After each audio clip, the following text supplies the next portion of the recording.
Hello, कैसे हैं आप लोग। चलिए, हम स्पेक्ट्रोस्कोपी पढ़ रहे थे। स्पेक्ट्रोस्कोपी लेक्चर 1 में हम सारे इंट्रोडक्शन लेक्चर्स देखे थे। इंट्रोडक्शन लेक्चर्स में हम सारी कहानी देखी थी कि ईएमआर किस रीजन में कौन सा स्पेक्ट्रोस्कोपी रहता है। बोहर्स फ्रीक्वेंसी कंडीशन देखी थी। बोहर्स फ्रीक्वेंसी कंडीशन से ये हमें इंफॉर्मेशन मिलता है कि मैटर किस रीजन में है। अगर उस रीजन पर्टिकुलर रीजन में है, उस पर्टिकुलर रीजन में ईएमआर, एनएमआर, ईशार, ईएसआर, आईआर वो कौन सा आता है, तो उसी के अकॉर्डिंग हम डिस्कस करते हैं। तो उसी के अकॉर्डिंग हम वो स्पेक्ट्रा रिकॉर्ड करते हैं। चलो, अब हम दूसरी कंडीशन, पहली कंडीशन बोहर्स फ्रीक्वेंसी कंडीशन हमने देख लिया था। अब दूसरी कंडीशन ये होती है कि सिलेक्शन रूल।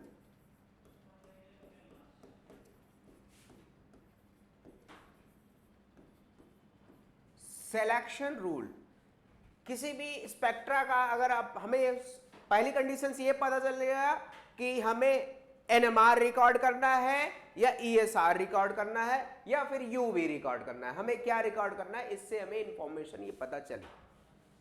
ठीक है, तो उसके बाद जैसे इंफॉर्मेशन ये पता चली एनएमआर रिकॉर्ड करना है या ईएसआर रिकॉर्ड करना है या यूवी रिकॉर्ड करना है या आईआर रिकॉर्ड करना है, जब रिकॉर्ड करने से पहले हम उसकी मैटर का क्राइटेरिया चेक करेंगे, क्या ये रिकॉर्ड हो भी पाएगा या नहीं हो पाएगा। यानी एनएमआर रिकॉर्ड करने के क्या सिलेक्शन रूल है उसके, अगर वो फॉलो करता है तो हम रिकॉर्ड करेंगे, अगर फॉलो नहीं करता तो हम रिकॉर्ड नहीं करेंगे। तो सिलेक्शन रूल जो होता है किसी भी स्पेक्ट्रा का, दो सिलेक्शन रूल होते हैं उसके फॉलो करने के। एक होता है थ्योरेटिकल सिलेक्शन रूल, जो देख के बताएंगे, ठीक है, जो देख के बताएंगे, थ्योरेटिकल सिलेक्शन रूल।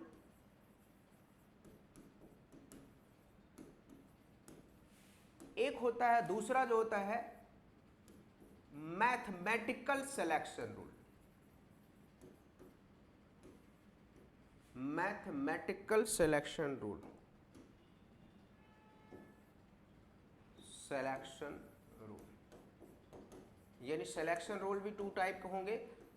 ठीक है, चाहे मैथमेटिकल फॉलो करें चाहे थ्योरेटिकल फॉलो करें, दो में से कोई एक सिलेक्शन रूल फॉलो करना चाहिए। चाहे मैथमेटिकल चाहे थ्योरेटिकल, चाहे दोनों फॉलो करें, दोनों फॉलो करें सबसे बेस्ट, यानी फॉलो तो दोनों ही करेगा। तो थ्योरेटिकल सिलेक्शन रूल क्या होता है, जैसे फॉर एग्जांपल, जैसे हम रोटेशनल स्पेक्ट्रा रिकॉर्ड करने जा रहे हैं, एग्जांपल लेके चल रहे हैं, एक एक एग्जांपल लेके, पहले हम थ्योरेटिकल सिलेक्शन रूल हेडिंग डाल दो। थ्योरेटिकल सिलेक्शन रूल हेडिंग डाल दीजिए। एग्जाम्पल लेके इसको समझेंगे। एग्जाम्पल, जैसे हम रिकॉर्ड करने, हमारा मैटर कह रहा है आप जाओ रोटेशनल स्पेक्ट्रा रिकॉर्ड करो, रोटेशनल स्पेक्ट्रा रिकॉर्ड करो। ये हमें कैसे पता चला, पता ऐसे चला, बोहर्स फ्रीक्वेंसी ने बताया। बोहर्स फ्रीक्वेंसी ने कहा कि ईएमआर जो है माइक्रोवेव, जो हमारा मैटर है माइक्रोवेव रीजन में आ रहा है, माइक्रोवेव रीजन में आ रहा है, यानी रोटेशनल स्पेक्ट्रा रिकॉर्ड करो। तो रोटेशनल स्पेक्ट्रा रिकॉर्ड करने के लिए हमें पता चल गया बोहर फ्रीक्वेंसी कंडीशन से। अब बोहर फ्रीक्वेंसी कंडीशन से सिलेक्शन रूल भी देखना होगा। बोहर फ्रीक्वेंसी कंडीशन के बाद सिलेक्शन रूल जो कहता है रोटेशनल स्पेक्ट्रा का, क्या कहता है कि मॉलिक्यूल में परमानेंट डाइपोल मोमेंट होना चाहिए। ये रोटेशनल की क्राइटेरिया है, ये रोटेशनल स्पेक्ट्रोस्कोपी की क्राइटेरिया ये है कि उसी कंपाउंड का हम रोटेशनल स्पेक्ट्रा रिकॉर्ड कर सकते हैं जिसमें क्या हो, परमानेंट डाइपोल मोमेंट हो। फॉर एग्जांपल, परमानेंट डाइपोल किस में हो सकता है, H2O में हो सकता है, NH3 में हो सकता है, इन सब में परमानेंट डाइपोल मोमेंट हो सकता है। यानी किस में नहीं हो सकता है, जैसे O2 परमानेंट डाइपोल मोमेंट नहीं होता, ठीक है, CO2 परमानेंट डाइपोल नहीं होता, H2 परमानेंट डाइपोल मोमेंट नहीं होता। दैट मीन्स ये मॉलिक्यूल का रोटेशनल स्पेक्ट्रा रिकॉर्ड नहीं कर सकते, यानी rotational spectra can not study, इसकी स्टडी नहीं की जा सकती। ये हमें कैसे पता चला? ये हमें कौन बताया? ये भाई साहब ने बताया। कौन बताया? भाई साहब ने ये बताया कि जिसमें परमानेंट डाइपोल मोमेंट रहेगा उसको क्या बोलोगे? रोटेशनल स्पेक्ट्रा उसका रिकॉर्ड नहीं कर सकते। सॉरी, जिसमें परमानेंट डाइपोल मोमेंट रहेगा उसका रिकॉर्ड करेंगे, फॉर एग्जांपल H2O का कर सकते हैं, NH3 का कर सकते हैं, ठीक है। लेकिन किसका नहीं कर सकते? जिसमें परमानेंट डाइपोल मोमेंट नहीं रहेगा उसका नहीं कर सकते। जैसे O2 में परमानेंट डाइपोल मोमेंट नहीं होता, CO2 में परमानेंट डाइपोल मोमेंट नहीं होता, H2 में परमानेंट डाइपोल मोमेंट नहीं होता, तो यानी इसका रोटेशनल स्पेक्ट्रा रिकॉर्ड नहीं कर सकते। क्लियर है बात है? सिलेक्शन रूल से हमें ये पता चल गया। दूसरा एग्जांपल एक और लेते हैं, जैसे हम पता करते हैं IR, चलो हमें किसी कंपाउंड से हमें पता चला IR रिकॉर्ड करें, चलो बोहर फ्रीक्वेंसी कंडीशन से मैटर से ये हमें पता चल गया IR, चलो रिकॉर्ड करने। IR की क्या थ्योरेटिकल सिलेक्शन रूल है? परमानेंट डाइपोल मोमेंट नहीं होना चाहिए, परमानेंट डाइपोल मोमेंट नहीं होना चाहिए। इसका मतलब क्या होना चाहिए? डाइपोल मोमेंट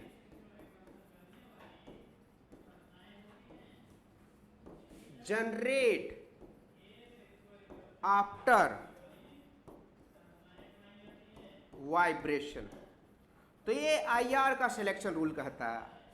IR का सिलेक्शन रूल ये कहता है परमानेंट डाइपोल मोमेंट नहीं होना चाहिए। अगर परमानेंट डाइपोल मोमेंट होता है उसको आप रोटेशनल रिकॉर्ड कर सकते हो, नहीं होना चाहिए। और होना भी चाहिए कब? वाइब्रेशन, मॉलिक्यूल को वाइब्रेशन करे और हमें डाइपोल मोमेंट जनरेट हो तो उसका IR रिकॉर्ड कर सकते हैं। ये IR की सिलेक्शन रूल कहती है। IR की सिलेक्शन रूल क्या कहती है? विच हैव डाइपोल मोमेंट कैसा? डायनेमिक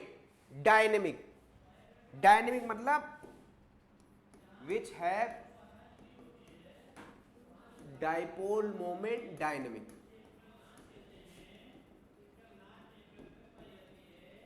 मतलब डायनेमिक होना चाहिए, चेंज किया जा सके, ठीक है। परमानेंट ना हो लेकिन चेंज किया जा सकते। कब चेंज किया जा सकते? आप वाइब्रेशन के बाद, तब हम उसका IR रिकॉर्ड कर सकेंगे। ये थ्योरेटिकल ये कहता है, थ्योरेटिकल। जैसे अब NMR की मैं बात करूं, NMR का सिलेक्शन रूल क्या कहता है? NMR का सिलेक्शन रूल क्या कहता है?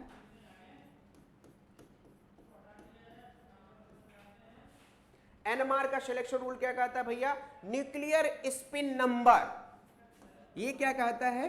Nuclear spin number. Nuclear spin number को I बोला जाता है। न्यूक्लियर स्पिन नंबर I क्या होना चाहिए? 0 नहीं होना चाहिए। न्यूक्लियर स्पिन नंबर I 0 नहीं होना चाहिए। ये NMR का सिलेक्शन रूल कहता है। अगर ऐसा मिलता है तो क्या होगा? अगर ऐसा मिलता है तो हमारा क्या होगा? NMR का सिलेक्शन रूल फॉलो कर रहा है। NMR का सिलेक्शन रूल फॉलो कर रहा है। अगर ऐसा नहीं मिलता है तो मतलब वो NMR हम रिकॉर्ड नहीं कर सकते। यानी अगर I की वैल्यू अगर 0 मिल गया यानी इसका NMR रिकॉर्ड नहीं किया जा सकता है, इसका NMR नहीं बताया जा सकता है, नहीं बता सकते। तो समझ गए बातें?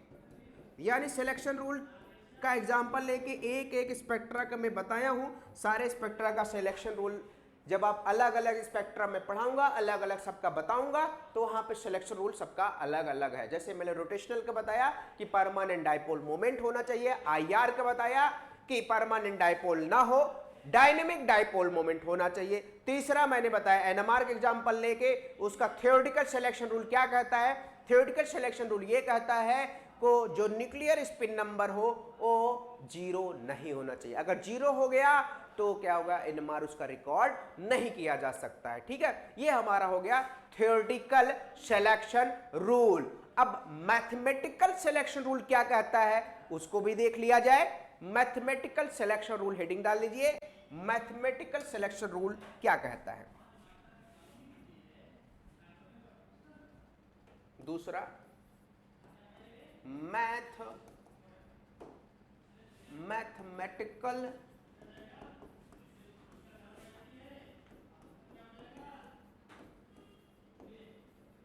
सिलेक्शन,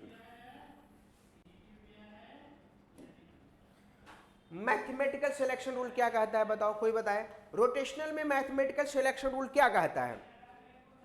चलो पहला एग्जांपल लेके ही समझेंगे, तभी समझ में आता है।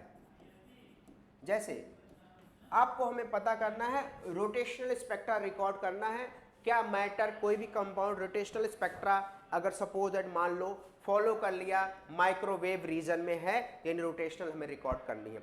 अब उसको मैटर का क्या पता करना पड़ेगा, सिलेक्शन रूल फॉलो कर रहा है। सिलेक्शन रूल जो थ्योरेटिकल कहती है परमानेंट डाइपोल मोमेंट होना चाहिए, चलो वो भी फॉलो कर लिया। अब मैथमेटिकल भी देख ले, क्या मैथमेटिकल भी फॉलो कर रहा है, मैथमेटिकल का क्या सिलेक्शन रूल है उसको समझिए। ये एनर्जी लेवल है, energy level J equal to 1, J equal to 2, J equal to 2, ठीक है। तो ये अगर ओरिएंटेशन ये क्या कर सकता है, रोटेशनल स्पेक्ट्रा, एग्जांपल रोटेशनल का रोटेशनल स्पेक्ट्रा, रोटेशनल स्पेक्ट्रम मैंने बोला था रोटेट कर सकता है मॉलिक्यूल, यानी ओरिएंटेशन चेंज कर सकता है। यानी मॉलिक्यूल ऐसे है, इसका J equal to suppose that मान लिया 1, अगर ऐसे है यहां रिवर्स किया J इक्वल टू मान लिया 2, यानी एनर्जी लेवल 2 है। अगर रोटेट और कर दिया यानी पलट गया है, यानी इसका एनर्जी लेवल मान लिया J3। सबका एनर्जी लेवल मैंने डिफरेंट मान लिया, इसका energy level J equal to 1 है, J इक्वल टू 2 है, J इक्वल टू 3, ठीक है। ये यहां पे एनर्जी डिफाइन मैंने कर दिया, ये है। यानी जो मैथमेटिकल सिलेक्शन रोटेशनल को होता है J equal to plus minus 1 होना चाहिए। क्या होना चाहिए, mathematical selection rule J equal to क्या होना चाहिए, प्लस माइनस 1 होना चाहिए। सपोज दैट यहां पे आपका यहां से एक यहां गया है, इसका मैं नंबर A दे देता हूं, एक यहां गया है, इसका नंबर मैंने B दे दिया इस ट्रांजिशन का, एक यहां गया है, इस ट्रांजिशन का नंबर मैंने C दे दिया। अब मैं आपसे चेक करूं रोटेशनल स्पेक्ट्रा का मैथमेटिकल सिलेक्शन कौन फॉलो कर रहा है। चलो देखा जाए, A क्या फॉलो कर रहा है, A कहां से कहां जा रहा है, J इक्वल टू 1 से J इक्वल टू 2 तक, यानी J की वैल्यू 1, इसको J1 कर दो, इसको J2 कर दो, इसको J3 कर दो। तो A का ट्रांजिशन कहां है, J2 माइनस J1 करो, J2 की वैल्यू 2, J1 की वैल्यू 1, क्या आया 1, यानी J की वैल्यू यहां पे क्या आया, मैं A का भी चेक कर रहा हूं, A का J की वैल्यू क्या आया, J इक्वल टू प्लस 1, यानी मैथमेटिकल सिलेक्शन रूल फॉलो कर रहा है, यानी A पॉसिबल है, रोटेशनल स्पेक्ट्रा A पॉसिबल है। चलो चेक कर ली जाए, B चेक कर ली जाए, B चेक कर लिया जाए, क्या B फॉलो करेगा। B कहां से कहां गया है, J1 से J3, यानी J3 माइनस J1, तो J3 क्या है, J3 का लेवल क्या है, यहाँ पे J3 इक्वल टू 3, J3 का लेवल क्या है 3 माइनस 1, यानी यहाँ पे J की वैल्यू क्या आ रहा है 2, क्या 2 है, क्या यहाँ पे 2 है, क्या नहीं है, मतलब ये मैथमेटिकल सिलेक्शन रूल फॉलो नहीं कर रहा है, यानी ये ट्रांजिशन पॉसिबल नहीं हो पाएगा। यानी यहां पे रोटेशनल स्पेक्ट्रा B वाला अगर कहीं ऐसा कुछ मिल रहा है वो रोटेशनल स्पेक्ट्रा शो नहीं कर सकता। आइए बात करते हैं C पे, C क्या फॉलो करेगा, चलो देखा जाए। C J इक्वल टू कहां से कहां जा रहा है, J2 से J3 जा रहा है, J2 से J3, J2 की वैल्यू मैंने 2 रखा है और J3 की वैल्यू 3 रखा है, यानी J इक्वल टू कितना आ रहा है, 1 आ रहा है। मैथमेटिकल सिलेक्शन रूल फॉलो कर रहा है, यानी ये भी ट्रांजिशन पॉसिबल है, ये भी ट्रांजिशन पॉसिबल है, यही ट्रांजिशन पॉसिबल नहीं है। मतलब मैथमेटिकल सिलेक्शन रूल ये कहता है J की वैल्यू प्लस माइनस 1 होनी चाहिए, प्लस माइनस 1 होनी चाहिए। 3 माइनस 2 करो तो माइनस आएगा, 2 माइनस 3 करोगे तो 1 आएगा, प्लस 1 आएगा, इसलिए यहाँ पे क्या रखा है, प्लस 1 रखा है। ठीक है, तो यहाँ पे मैथमेटिकल सिलेक्शन रूल आपने देख लिया रोटेशनल स्पेक्ट्रा के लिए। सेम यहाँ पे ऐसे एनएमआर के लिए भी ये चेक कर सकते हैं। एनएमआर का मैथमेटिकल सिलेक्शन रूल क्या कहता है, एनएमआर का मैथमेटिकल सिलेक्शन रूल क्या कहता है, एनएमआर का mathematical I am equal to plus minus 1, ये एनएमआर कहता है, एनएमआर कहता है मैथमेटिकल सिलेक्शन रूल यही होना चाहिए। ठीक है, यही कहता है। देखो किसी किसी की बुक में आई एम लिखा है, किसी किसी बुक में एम आई लिखा है, एम आई ही लिखो, delta M I equal to plus minus 1, ये न्यूक्लियर मैग्नेट जिसको बोला जाता है। आई फॉर न्यूक्लियर यूज किया जाता है, M for magnet. Nuclear magnet क्या होना चाहिए, प्लस माइनस एम होना चाहिए। चलो देखा जाए एनएमआर की जो स्प्लिटिंग आती है, देखो ध्यान से भाई, मैं डिटेल में नहीं जा रहा हूं, बस सिलेक्शन रूल समझा रहा हूं। जब एनएमआर में डिटेल में पढ़ाऊंगा तो सारी बातें क्लियर होगी। यहाँ पे एम आई की वैल्यू mi1 कर दिया, यहाँ पे mi की वैल्यू mi2 कर दिया। इसकी वैल्यू आती है, इसकी वैल्यू आती है प्लस हाफ और माइनस हाफ, इसकी वैल्यू आती है प्लस हाफ और माइनस हाफ। यहां पे क्या आएगा, प्लस हाफ आएगा और यहां पे क्या आएगा, माइनस हाफ आएगा। यहां पे क्या होता है, एनर्जी ट्रांजिशन होती है, ground state converted into excited state, absorption होती है। तो यहां पे जो डेल्टा एम की वैल्यू आएगी, क्या आएगी, डेल्टा एम की वैल्यू आएगी डेल्टा mi2 माइनस mi1। तो यानी यहां पे देखो ध्यान से, mi2 की वैल्यू क्या है, -2 और mi1 की वैल्यू क्या है, माइनस इसका है और हाफ इसका है। यानी यहां पे क्या आ रहा है, माइनस हाफ क्या आएगा, -1। मैंने तो यही तो कहा था, delta M I equal to plus 1 हो या -1 हो तो एनएमआर को सिलेक्शन रूल फॉलो करेगा। अब आप कहोगे सर ये सब कहां से आएगा, ये सब जब मैं एनएमआर डिटेल में पढ़ाने लगूंगा तब मैं बता पाऊंगा वो कहां से आएगा, कैसे आएगा। ठीक है, तो यहां पे एनएमआर सिलेक्शन रूल आपको इस तरीके से फॉलो करना है। ठीक है, ये सिलेक्शन रूल समझ में आया, बताओ, सिलेक्शन रूल एनएमआर का समझ में आया।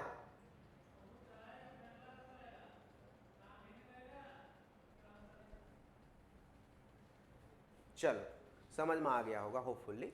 डिटेल में देखो ध्यान से, जो मैं पढ़ा रहा हूं उसको हिंदी में नोट्स, इंग्लिश में नोट्स, किसी भी तरह बनाओ और जरूर बनाओ वर्ड टू वर्ड। जो मैं बोल रहा हूं वर्ड टू वर्ड कॉपी में नोट डाउन करना है, कॉपी कट होनी चाहिए।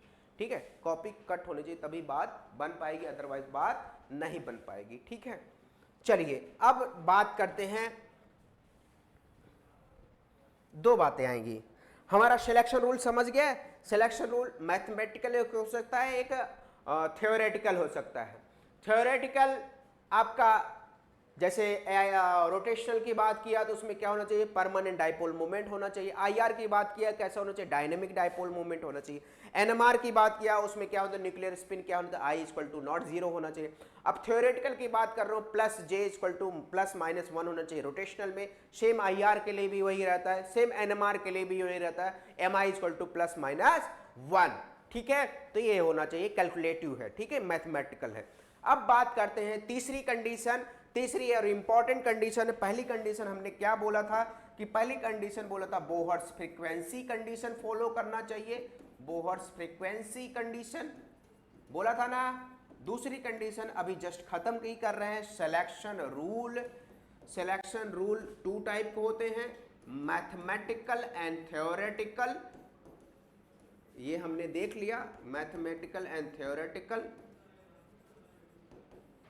तीसरा हमने अब जस्ट देखने जा रहा हूं क्या? Boltzmann population ratio, Boltzmann population ratio. अब ये पॉपुलेशन रेशियो क्या है, अब उसको समझते हैं। हेडिंग डालो Boltzmann population ratio, Boltzmann population ratio. Heading डाल दिए? चलो हेडिंग डाल दिए, नहीं डाले हो डाल दो।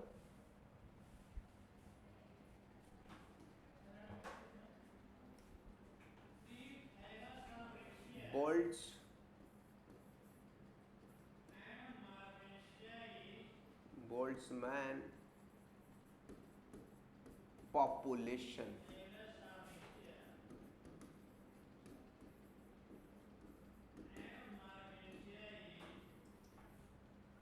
Boltzmann population ratio. ठीक है, चलिए देखिए ध्यान से।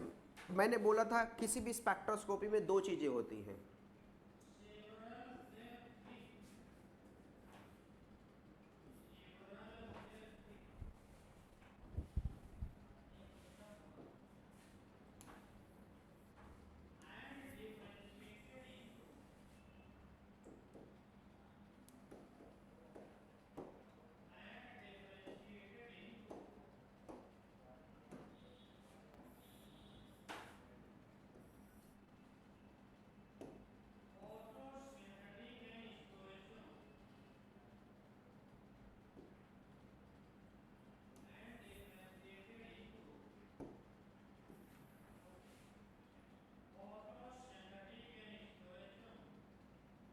ठीक है। ये होता है ग्राउंड स्टेट, ये होता है एक्साइटेड स्टेट, ग्राउंड स्टेट, ये होता है एक्साइटेड स्टेट। यहाँ पे कोई मैटर है, कोई कंपाउंड है, ठीक है, ठीक है, कोई कंपाउंड है। यहाँ पे मैं प्रोवाइड कराऊंगा क्या? ईएमआर, ईएमआर मतलब एनर्जी, इलेक्ट्रोमैग्नेटिक रेडिएशन। तो ये देगा, तो जैसे एनर्जी यहाँ पे प्रोवाइड कराऊंगा तो यहाँ पे क्या होगा? ग्राउंड स्टेट से हायर एनर्जी में जाएगा, जिसको बोला जाएगा एक्साइटेड स्टेट। यहाँ पे क्या हो रहा है? एब्जॉर्प्शन, एब्जॉर्प्शन हुआ। कुछ टाइम बाद एनर्जी यहाँ पे लॉस करेगी, जैसे एनर्जी लॉस करेगी तुरंत क्या होगा? नीचे जाएगा। जब नीचे जाएगा तो उसको क्या बोला जाता है? इमिशन। ठीक है, एब्जॉर्प्शन एंड इमिशन दो होते हैं। ठीक है, ये बार बार, अब एक बार गया तो एक ट्रांजिशन बोलेंगे, दूसरी बार गया दूसरी ट्रांजिशन, तीसरी बार गया तीसरी ट्रांजिशन, चौथी बार गया चौथी ट्रांजिशन। ऐसे ट्रांजिशन बार बार होते रहेंगे और बार बार क्या होता रहेगा? इमिशन भी होता रहेगा साथ ही साथ। ट्रांजिशन होते रहेंगे, इमिशन भी साथ साथ होता रहेगा। अब आप हमें एक बात बता दो, आप हमें एक बात बता दो, यहां पे अगर यहां पे ट्रांजिशन तभी ज्यादा होगा, सिग्नल तभी ज्यादा आएंगे जितनी बार ट्रांजिशन होगा। यानी अगर अगर मैं तुरंत एक आंख से देखूं कोई चीज, नहीं जल्दी दिखाई देता। अब वही चीज बार बार हो, बार बार हो, बार बार हो, आंख लगा के एकदम ध्यान से देखो, दिखाई देगा। कोई चीज बहुत फास्ट निकल गई और एक ही बार निकल गई, नहीं दिखाई देगा। कोई चीज बहुत फास्ट निकल रही है और बार बार निकल रही है, तब भी दिखाई देगा। तो वही उसी पे बेस्ड है पॉपुलेशन रेशियो। उसको समझिए फिर से ध्यान से, देखो ध्यान से। यहां पे मॉलिक्यूल जो है, मॉलिक्यूल नोट डाउन कर ले, पहले नोट डाउन कर ले, फिर दूसरा फिगर बनाता। नोट डाउन करिए इसको, फिर मैं दूसरा फिगर बनाता हूं, इसी पे बनाऊंगा।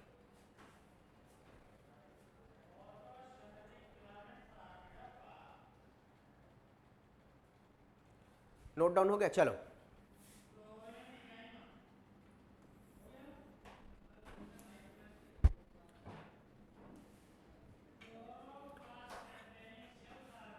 अब देखो ध्यान से। अब यहां पे मैटर ले रखा है, मैटर का पॉपुलेशन बहुत ज़्यादा ले रखा है मैंने, 1 2 3 4 5 6 7 8 9, और यहाँ पे मैंने बहुत कम ले रखा है, 2 ले रखा है बस बस। और यहाँ पे जो मैटर का संख्या ले रखा है मैंने उसको बोल दिया है एनआई। एनआई क्या है? Number of matter. एनआई क्या ले रखा है मैंने, इनिशियल स्टेज में जो मैटर है, नंबर ऑफ मॉलिक्यूल और एटम एट ग्राउंड स्टेट, या एनआई का मतलब होता है, आई मतलब होता है इनिशियल स्टेज पे। इनिशियल स्टेज पे नंबर ऑफ मॉलिक्यूल्स या number of atom at ground state. Number of molecule लिख दो, ज्यादा बेटर रहेगा, नंबर ऑफ मॉलिक्यूल और number of atom at ground state. ठीक है, ये है एनआई। एनआई इसको भी लिखो, एनआई, इसको एनजे, इसको NJ.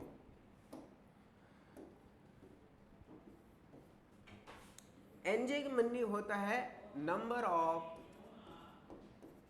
Molecule at excited state, at excited state. अब आपको सोच समझ के ध्यान से बताओ, कहां पे ट्रांजिशन ज्यादा होगा, ए वाले फिगर में या बी वाले फिगर में, कहां पे ट्रांजिशन बेटर होगा, और जितनी बार ट्रांजिशन होगा उतनी ही अच्छी सिग्नल हमें दिखाई देगी, हमारी मशीन उतनी ही अच्छी रिकॉर्ड करेगी। तो कितनी अच्छी सिग्नल रिकॉर्ड करेगी, कितनी बार ट्रांजिशन होगा।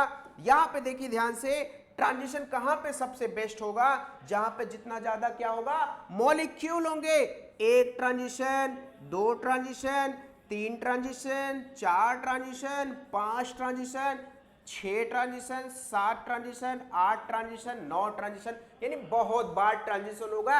यानी सिग्नल कहां पे बेस्ट दिखाई देगा, मैंने बोला था जितनी बार, जितनी ज्यादा ट्रांजिशन होगा उतना ही सिग्नल अच्छी दिखाई देगी। यानी गुड सिग्नल हमें कौन से में मिलेगा, जहां पे एनआई की वैल्यू ज्यादा हो।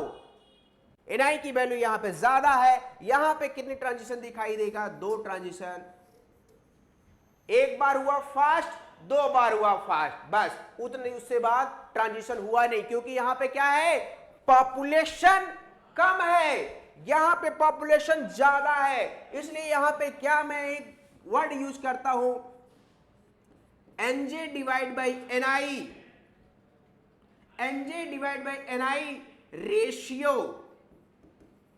इसमें कैसा होगा, NJ divide by NI ratio कैसा होगा, एनजे में है ही नहीं, एनआई में बहुत ज्यादा है, तो यानी NJ divide by NI ratio कैसा होगा, NJ divide by NI ratio कैसा होगा, लो होगा। और यहां पे NJ divide by NI ratio कैसा होगा,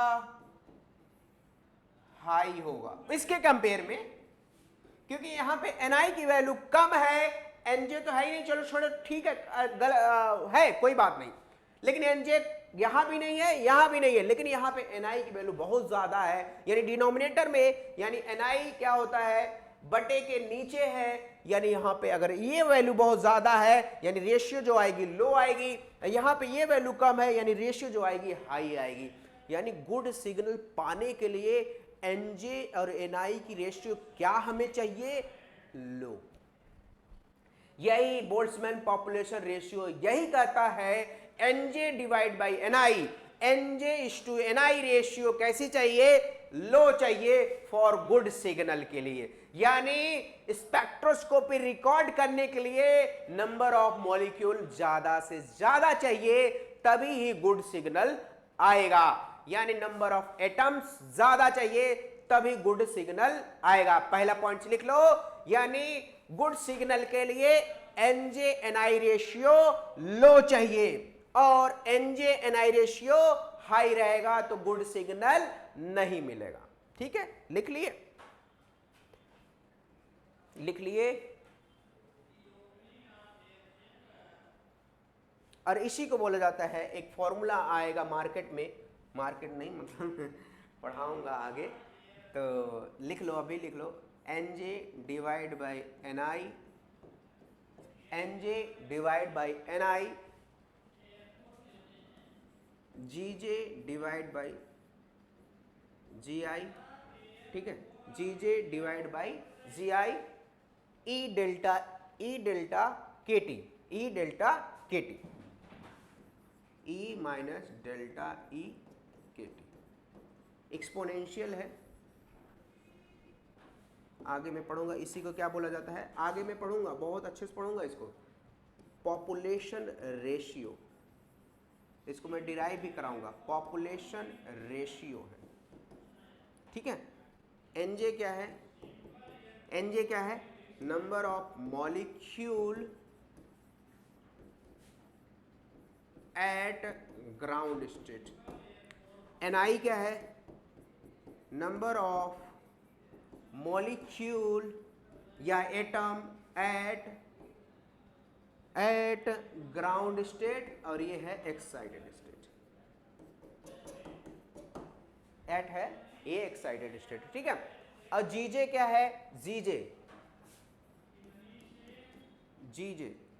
जीजे क्या है, और जीआई क्या है, degenerate at, GI initial stage पर रहेगा और जे कैसे रहेगा, एक्साइटेड स्टेट पर रहेगा। डीजनरेसी ऑफ एक्साइटेड स्टेट ये रहेगा, डीजनरेसी एट एक्साइटेड स्टेट, और जी आई इक्वल टू रहेगा डीजनरेसी। सारी बातें क्लियर करूंगा, अभी मैं जनरल बातें चल रहा हूं। डीजनरेसी ऑफ एक्साइटेड स्टेट, जी आई है इनिशियल स्टेज या ग्राउंड स्टेट,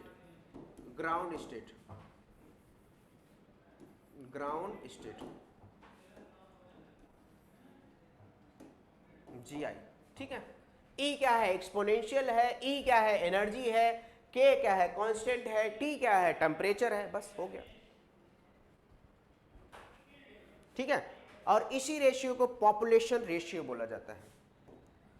पॉपुलेशन रेशियो, पहला पॉइंट मैंने यही डिस्कस किया कि गुड सिग्नल पाने के लिए हमें पॉपुलेशन रेशियो क्या करनी पड़ेगी, कम करनी पड़ेगी। क्या करनी पड़ेगी, कम करनी पड़ेगी। पॉपुलेशन रेशियो हमें कम करना पड़ेगा। क्लियर रहे बातें, पॉपुलेशन रेशियो हमें कम करना पड़ेगा। If we wants good signal, अगर हमें गुड सिग्नल चाहिए, अच्छी सिग्नल चाहिए स्पेक्ट्रा में अगर अच्छी सिग्नल चाहिए तो पहला पॉइंट क्या होना चाहिए, जो पॉपुलेशन रेशियो है, पहला पॉइंट क्या होना चाहिए, पॉपुलेशन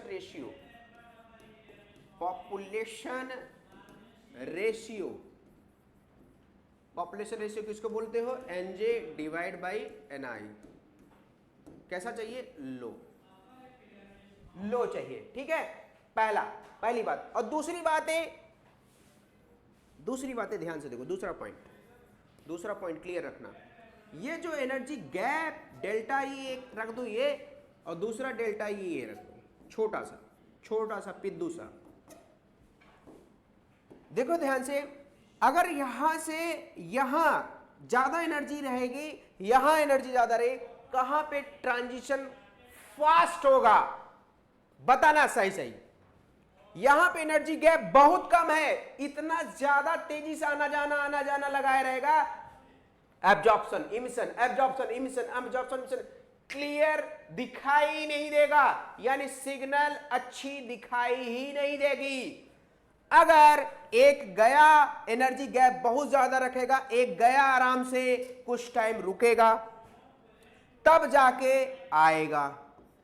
फिर जाने के लिए बहुत ज्यादा एनर्जी चाहिए तभी जा पाएगा, यानी आने जाने के लिए टाइम लगेगा, और टाइम लगेगा तो स्पेक्ट्रा हमारी अच्छी रिकॉर्ड होगी, यानी मशीन अच्छी रिकॉर्ड करेगी। यहां पे फटाफट गया, क्योंकि एनर्जी बहुत कम चाहिए जाने के लिए, गैप कम है, यानी डेल्टा ई बहुत कम है, फट से गया, फट से आया, जैसे ही आया फिर वो ऊपर, फिर फट से, फिर आना जाना, इतनी ज्यादा आना जाना लगा देगा, हमें ट्रांजिशन इतनी ज्यादा दिखाई दे देगा, हमें क्लियर कुछ दिखाई देगा ही नहीं। यानी गुड सिग्नल पाने के लिए डेल्टा ई वैल्यू क्या होनी चाहिए, हाई होना चाहिए, ठीक है। गुड सिग्नल पाने के लिए डेल्टा ई वैल्यू कैसी होनी चाहिए, डेल्टा ई वैल्यू हाई चाहिए, पहला पॉइंट। दूसरा पॉइंट, क्या था ये, सॉरी दूसरा पॉइंट है। पहला पॉइंट क्या था, एनजे डिवाइड बाई एनआई कैसा चाहिए, लो। अच्छी सिग्नल पाने के लिए, अच्छी सिग्नल पाने के लिए NJ divide by NI value कैसा चाहिए, हमें लो चाहिए, तभी पॉसिबल हो पाएगा। तीसरा कंडीशन, तीसरा आप खुद जानते हो, एनआई की वैल्यू अगर मैं बढ़ा दूं तो, ये तो पहले ही बता चुका हूं, एनआई की वैल्यू ज्यादा रहेगा, ज्यादा ट्रांजिशन, ज्यादा सिग्नल अच्छी मिलेगी, यानी इनिशियल नंबर ऑफ मॉलिक्यूल, यानी ग्राउंड स्टेट पे जो वैल्यू है नंबर ऑफ मॉलिक्यूल को उसमें ज्यादा मिलना चाहिए, यानी तब अच्छी सिग्नल मिलेगा। तीसरी बात है। चौथी बात करते हैं टेम्परेचर का। टेम्परेचर का बात करते हैं। टेम्परेचर यहां पे हमें कैसा चाहिए, हाई चाहिए या लो चाहिए, सुनना ध्यान से। टेम्परेचर हमें हाई चाहिए या लो चाहिए। ये एनर्जी लेवल है E1 लेवल, ये E2 लेवल, छोटा बनाया पुद्दू सा, बड़ा लेवल बनाता, लेवल हाई रहेगा तभी करोगे। चलो देखो ध्यान से, ये देखो E1 and E2, E1 and E2, अगर मैं इसको हीट प्रोवाइड कराता हूं, टेम्परेचर, बहुत ज्यादा एनर्जी, EMR तो ऑलरेडी उसको मिल ही रहा है, टेम्परेचर भी ले लिया, लो फटाक से, इतनी ज्यादा एनर्जी इसको मिल जाएगा ना, इतना फास्ट आना जाना लगा देगा, ट्रांजिशन इतनी ज्यादा हो जाएगी, सिग्नल हमें अच्छी दिखाई देगी ही नहीं। हमें कैसी सिग्नल चाहिए, एक जाए आराम से फिर एक आए आराम से, तभी तो अच्छा हमें दिखाई देगा, क्योंकि स्पेक्ट्रा है, मशीन तो हमें देखना है, मशीन से देखना है, मशीन ही देखेगी, मैं नहीं देख पाता और मैं देख भी ना पाऊंगा, ना आप देख पाओ, कोई नहीं देख पाए, तो आना जाना इतनी ज्यादा लगा देगा, इतनी ट्रांजिशन ज्यादा लगाएगा टेम्परेचर मिलने के बाद, क्योंकि आप क्या प्रोवाइड करा दिए हो, टेम्परेचर मतलब हीट जब प्रोवाइड करा दिए हो तो क्या हो जाएगा, टेम्परेचर ज्यादा दे दिए तो ट्रांजिशन ज्यादा, तो सिग्नल हमें अच्छी दिखाई नहीं देगी, तो हमें सिग्नल कैसी दिखाएगी, नॉइजी ज्यादा दिखाई देगा, यानी यहां पे क्या होना, टेम्परेचर क्या करना पड़ेगा, कम करना पड़ेगा, हाई देंगे तो हमें सिग्नल अच्छी नहीं मिलेगी। यानी 4 बातें हैं, चारों बातों में क्या करना पड़ेगा, ध्यान से सुनना, क्या, अगर हमें गुड सिग्नल चाहिए, if wants good signal,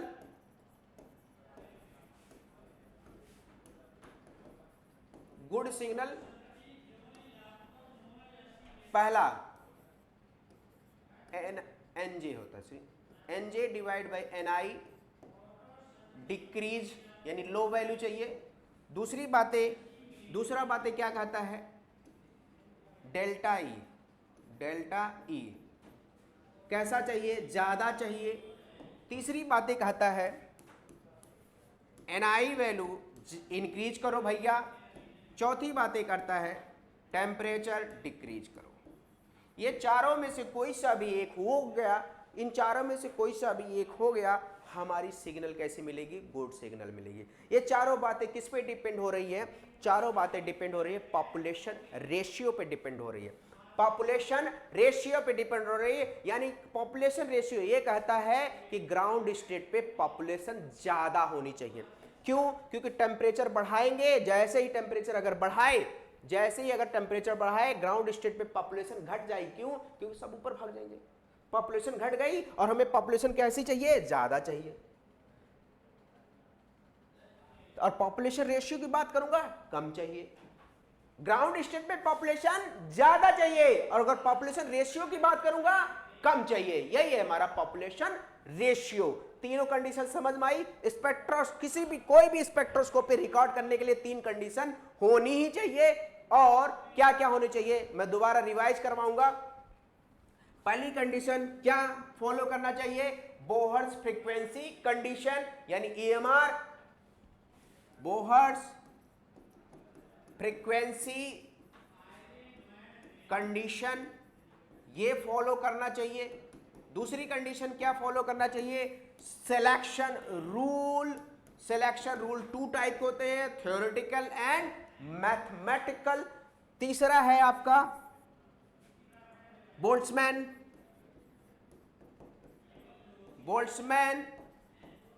population ratio.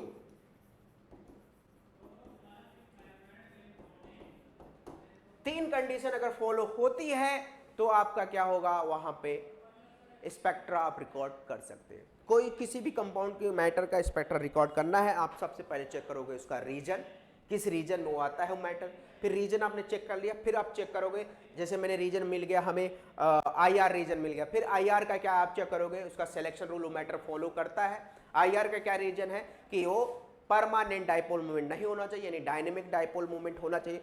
फिर उसके बाद आते हैं Boltzmann population ratio. Boltzmann population ratio ये कहता है ग्राउंड स्टेट में हमें नंबर ऑफ मॉलिक्यूल ज्यादा चाहिए, या फिर जो आप डेल्टा ई गैप होना चाहिए ज्यादा होने चाहिए।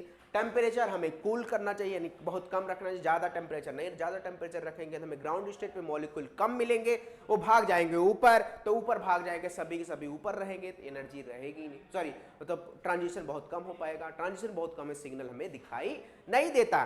तो एक बोल्ट्जमैन पॉपुलेशन रेशियो में एक और बात है, कंक्लूजन पॉइंट ऑफ व्यू से कहें, conclusion of point of view से ये कहें, S divide by n, S divide by n under root small n। ये है क्या चीज, इसको समझने के लिए सबसे पहले हमें समझना पड़ेगा ये यस क्या है और यन क्या है, यस क्या है और यन क्या है। जैसे कोई भी स्पेक्ट्रा आप रिकॉर्ड करते हो, देखते हो ध्यान से, ऐसे ऐसे ऐसे ऐसे ऐसे रहता है, कभी कभी ऐसे, फिर ऐसे एक दिखता है, ठीक है, ऐसे ऐसे रहता है। तो ये क्या है, ये हमारा जो सिग्नल है, सिग्नल यही है, दिस इज सिग्नल। और ये छोटी छोटी छोटी छोटी क्या है, छोटी छोटी छोटी छोटी क्या है, ये नॉइज है, कुछ है नहीं, ये नॉइज है, छोटी छोटी, ऐसा लगता है सिग्नल है। It is not signal, it is noise. जैसे आप बोलते हो, मैं बोल रहा हूं, जो है बैकग्राउंड म्यूजिक आता है, बैकग्राउंड वॉइस अगर आ रहा होगा, वो क्या है, नॉइज है। वो आपके काम की चीजें नहीं है। हमारे काम की चीजें क्या है, सिग्नल। तो यस क्या है, यस क्या है, सॉरी यन क्या है, नॉइस है, यस क्या है, सिग्नल, ठीक है। और यन क्या है, यन क्या है, नंबर ऑफ ट्रांजिशन। यन क्या है, नंबर ऑफ ट्रांजिशन। यानी सिग्नल किस पे डिपेंड हो रहा है, signal is directly proportional to number of transition, number of transition. और नॉइज किस पे डिपेंड कर रहा है, inversely proportional to number of transition, ठीक है। तो इसको बात को समझिए। चलिए अब यस और यन को, यस मतलब क्या होता है, सिग्नल, और हमें तो यही तो चाहिए, हमारे काम की चीजें ये है, हमें इंफॉर्मेशन ये देता है कौन सा कंपाउंड कहाँ मॉलिक्यूल रहेगा, ये हमें कोई इंफॉर्मेशन नहीं देगा, लेकिन थोड़ा बहुत हर मॉलिक्यूल में आता ही है, क्योंकि नॉइस, अब कभी पैक्टर आप स्पेक्ट्रा देखने जाओ, उसमें ध्यान से देखो, छोटी छोटी छोटी छोटी मॉलिक्यूल रहेगा, दिस इज नॉइस। मॉलिक्यूल छोटी छोटी पैटर्न रहता है, उसको बोला जाता है नॉइस। नॉइस ये रहता है, लेकिन आता है, जरूर आता है। अब वो हमारे काम की चीजें है नहीं, काम की चीजें ये है, दिस इज सिग्नल, जिसके लिए हम पगलाए हैं, जिसके लिए हम Bohr's frequency condition, selection rule और बोल्ट्जमैन पॉपुलेशन रेशियो, सभी के लिए पगलाए हैं। क्या पगलाए हैं, हमें ये चाहिए, और ये हमें गुड चाहिए, अच्छी सिग्नल चाहिए। अच्छी सिग्नल पाने के लिए कैसे क्या करते हैं, जैसे एक एग्जांपल लेके इसको हम समझाते हैं नंबर ऑफ ट्रांजिशन हमें क्यों ज्यादा चाहिए। चलो देखा जाए। जैसे सपोज दैट मैंने एक मॉलिक्यूल लिया, यहां पे पॉपुलेशन 1 रखा, एक मॉलिक्यूल हमने ले लिया, यहां पे पॉपुलेशन मैंने 4 रखा, ठीक है। तो यहां पे ट्रांजिशन कितना करेगा, 1 करेगा, यहां पे ट्रांजिशन कितना करेगा, 4 ट्रांजिशन करेगा। यहां पे कितनी ट्रांजिशन किया, 1 किया। तो S divide by n under root n, s divide by n under root n, ये स्मॉल n है, ठीक है। सिग्नल और n के बीच में हमें थोड़ा सा रेशियो निकालनी है, S n under root 1, n for number of transition, n for number of transition. यहां पे नंबर ऑफ ट्रांजिशन कितने हैं, एक ही एटम है, एक ही मॉलिक्यूल है, एक ही ट्रांजिशन करेगा ना, तो एक ट्रांजिशन एक मॉलिक्यूल, यहां पे क्या आएगा, तो यानी S इक्वल टू N लिख सकता हूं, यानी सिग्नल और नॉइस की जो इंटेंसिटी आएगी इक्वल आएगी। क्यों? क्योंकि एक ही बार ट्रांजिशन हुआ है, देखो ध्यान से, एक ही बार ट्रांजिशन हुआ है, यानी सिग्नल की इंटेंसिटी और नॉइस की इंटेंसिटी इक्वल आएगी। चलो 4 ट्रांजिशन यहां पे किया है, तो S divide by N, number of transition 4 मिला है, यानी S divide by N, under root 4 को क्या लिख सकता हूं मैं, 2 लिख सकता हूं, S डिवाइड बाई 2N, यानी सिग्नल की इंटेंसिटी नॉइस से दुगुना आएगी, सिग्नल की इंटेंसिटी नॉइस से दुगना आएगी, क्योंकि नॉइस में 2 की गुणा करोगे तब जाके सिग्नल के बराबर होगा। यानी पैटर्न कुछ इस तरीके से मिलेगा,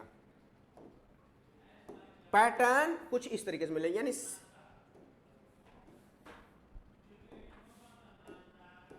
अब देखो सिग्नल,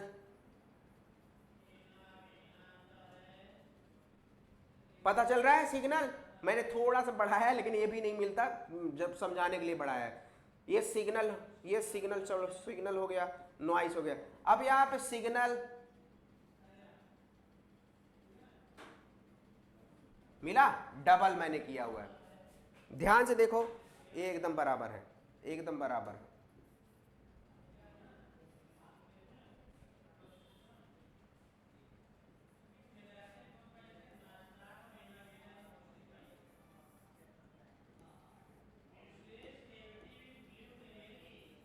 क्योंकि सिग्नल की इंटेंसिटी मतलब ऊंचाई, नॉइस की इंटेंसिटी ऊंचाई सेम हो गया, हमें पता ही नहीं चल रहा है। और यहां पे देखो थोड़ी सी ज्यादा मिलेगी, क्यों? क्योंकि नॉइस और सिग्नल के बीच में रिलेशन देखो, नॉइस में डबल मल्टीप्लाई करोगे तब सिग्नल के बराबर आ रहा है, यानी क्या, ट्रांजिशन ज्यादा सिग्नल अच्छी आएगी। यानी ट्रांजिशन ज्यादा तभी मिलेगी जब क्या करोगे, पॉपुलेशन ज्यादा रखोगे। जब पॉपुलेशन कम रहेगा तो नंबर ऑफ ट्रांजिशन कम, S equal to N, signal ये कहानी रहेगी और यहां पे कहानी यहां रहेगी, तो गुड सिग्नल इसको बोला जाएगा, इसको गुड सिग्नल मिल जाएगा। और गुड सिग्नल पाने के लिए हमें नंबर ऑफ मॉलिक्यूल ज्यादा चाहिए, यानी बैड सिग्नल। तो यानी ये कहानी रह गई, Bohr's frequency condition, population ratio and selection rule, ये तीन के तीनों फिनिश होते हैं, तीन के तीनों क्या होते हैं, यहाँ पे फिनिश होते हैं। समझ गए? समझ गए भैया?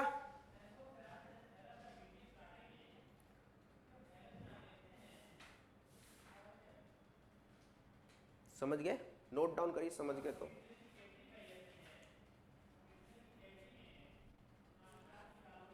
नोट डाउन करिए, जल्दी नोट डाउन करिए।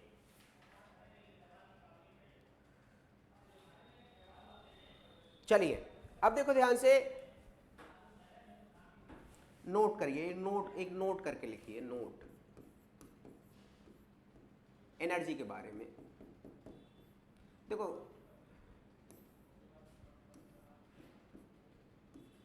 डेल्टा ई है, E1 है, E2 है, ठीक है, E1 है, E2 है। यहां पे क्या हो रहा है, कौन सा एब्जॉर्प्शन, इधर मैं लिखता हूं एब्जॉर्प्शन,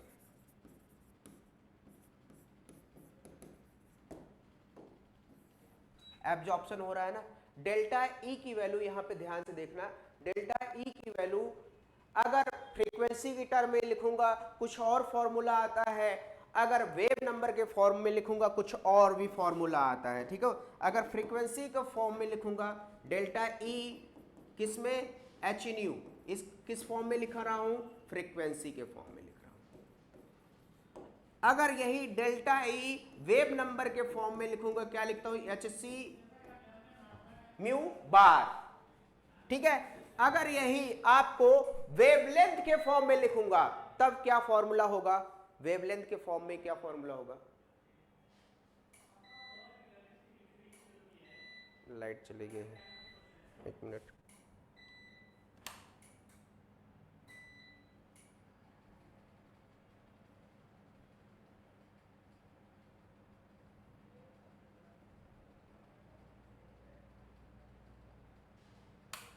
आ गई लाइट, सॉरी। तो delta E equal to H C by lambda, ये वेव नंबर के फॉर्म में जब हमें, और ये वेवलेंथ के फॉर्म में, एनर्जी के तीनों रूप हैं, एनर्जी के तीनों फॉर्मूला है। Delta E equal to H nu, ठीक है, जिसको हम फ्रीक्वेंसी बोलते हैं। Delta E equal to H C mu bar, जिसको वेव नंबर बोलते हैं।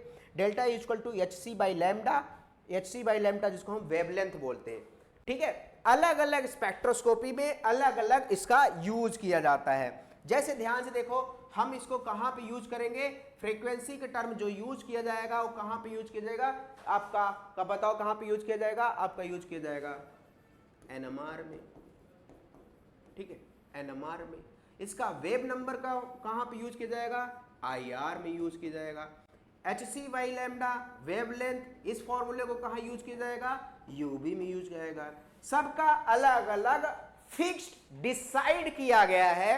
अगर यूबी स्पेक्ट्रोस्कोपी को डिसाइड करेंगे, यूबी स्पेक्ट्रोस्कोपी अगर मैं उसके बारे में इंफॉर्मेशन दूंगा तो वेवलेंथ के फॉर्म में बताऊंगा, आईआर के फॉर्म में यानी आईआर का इंफॉर्मेशन दूंगा तो वेव नंबर के फॉर्म में बताऊंगा।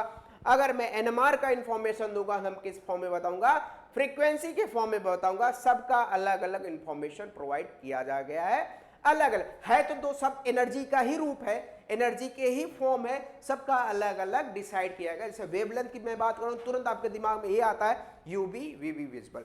सेंटीमीटर इनवर्स यानी वेव नंबर की मैं बात करता हूं तुरंत आपके दिमाग में आता है वेव नंबर यानी आईआर की बात किया जा रहा है। यानी हर्ट्ज यानी हर्ट्ज की यानी पीपीएम की मैं बात करता हूं तो आपके दिमाग में तुरंत आ जाता है एनएमआर की बात करते हैं, ठीक है। इसका अलग अलग एनएमआर ईएसआर का उसमें यूज किया जाता है, ठीक है। आप जैसे जब एनएमआर में फ्रीक्वेंसी में जब यूज करते हैं तो इसका अलग अलग तब क्या हो जाता है, यूनिट हो जाता है, अलग अलग यूनिट हो जाता है। जैसे यहां पे आप लोग पढ़ते हो फ्रीक्वेंसी का जब पढ़ते हो यूनिट क्या यूज करते हो, सेकंड इनवर्स यूज किया जाता है, ठीक है, या फिर हर्ट्ज यूज करते हो, या फिर मेगा हर्ट्ज भी यूज किया जाता है, या फिर गीगा हर्ट्ज भी यूज करते हो, यही यूज करते हो ना। वेव नंबर किस में यूज करते हैं, वेव नंबर सेंटीमीटर इनवर्स में यूज किया जाता है या मीटर इनवर्स में यूज करते हो ना, यही तो यूज करते हो, सेंटीमीटर इनवर्स या मीटर इनवर्स में यही सब यूज करते हो। फिर उसके बाद आपका वेवलेंथ जो यूज किया जाता है किस में यूज किया जाता है, नैनोमीटर या पिकोमीटर में यूज करते हो। किस में यूज करते हो, नैनोमीटर या पिकोमीटर में यूज करते हो, ठीक है, नैनोमीटर या पिकोमीटर। इसका अलग अलग स्पेक्ट्रोस्कोपी में अलग अलग एनर्जी का फॉर्मूला यूज करते हैं, सब एक ही चीज, बट हमें यूबी को रिप्रेजेंट करना होता है तो हम वेवलेंथ में बताते हैं। अगर हमें आईआर को रिप्रेजेंट करना होता है तो हम किस में बताते हैं, वेव नंबर में बताते हैं। अगर हमें एनएमआर को रिप्रेजेंट करना होता है तो हम हर्ट्ज में बताते हैं या मेगा हर्ट्ज में बताते हैं, ठीक है, या गीगा हर्ट्ज में बताते हैं। जो पीपीएम वैल्यू होती है वो हम कन्वर्ट करते हैं हर्ट्ज पीपीएम में, कैसे कन्वर्ट करते हैं वो हम आगे बताएंगे। तो ये हमारा इंट्रोडक्टरी जो लेक्चर फर्स्ट था, लेक्चर सेकंड था, सारा स्पेक्ट्रोस्कोपी का इंट्रोडक्टरी पार्ट था। अब हम नेक्स्ट चैप्टर देखेंगे स्पेशली फॉर एनएमआर। अभी हम क्या सब स्पेक्ट्रोस्कोपी को लेकर चल रहे थे, सारी स्पेक्ट्रोस्कोपी जनरल बातें कर रहे थे। अब हम स्पेशली नेक्स्ट लेक्चर नंबर 3 में बात करेंगे, एनएमआर पे बात करेंगे। फिर एनएमआर के बारे में थोड़ा जनरल बातें करेंगे, फिर हम बात करेंगे ऑर्गेनिक एनएमआर, उसके बारे में बात करेंगे, ठीक है, ठीक है। तो किसी भी स्पेक्ट्रोस्कोपी के लिए 3 कंडीशन होनी चाहिए। पहली कंडीशन बोहर्ट्ज फ्रीक्वेंसी कंडीशन, दूसरी कंडीशन आपकी है क्या है जी, सिलेक्शन रूल, तीसरी कंडीशन है बोल्ट्जमैन पॉपुलेशन रेशियो, ठीक है। तो मिलते हैं नेक्स्ट लेक्चर नंबर 3 में, तब तक के लिए थैंक यू सो मच।